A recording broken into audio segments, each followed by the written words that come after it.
تا فالوور میخوای ویدیو رو تا آخر نگاه کن. با این برنامه شما از روز 500 تا 1000 تا چقدر که خودتان حوصله داشته باشین میتونین فالوور بگیرین. خیلی هنوز نمیدانه. ویدیو رو تا آخر نگاه کن که ببین من چی کار میکنم. اول از همه وقتی که آمدی در حسابت آیدی خودت کپی کو که وقتی داخل از برنامه میشی از تو چی میخوای؟ آیدی میخوای. حالا ما میخوایم آیدی من اضافه کنیم، سعی کنیم اینجا اولی چی که می یوزرنیم میخوایم این رو وارد میکنین. بذار بهتان نشان نگاه کنین همون پروفایل خودم است.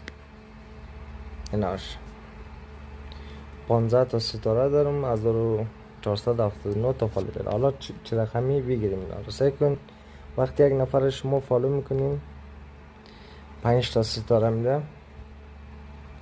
وقتی کامنت میدین پارا کنن پارا میفهمی پارا را لایو آمد یک لحظه نشد. اگر لایک کنید لایک 5 تا میده فالو میکنین همین رقمی یا 500 تایی جمع کنین یا 1000 تایی. منتها کسی را آنفالو نکنید. آنفالو کنید دیگه بهتان فالوور نمیده. خب ما 100 تا ستاره جمع کردیم. میم 100 تاش سعی کنید 100 تا ستاره 10 تا فالوور میشه. در 2 دقیقه میتونید چی کنید. الان چند دقیقه دیگه فالوور میرسه کنید. ستاره ما 5 تا شد.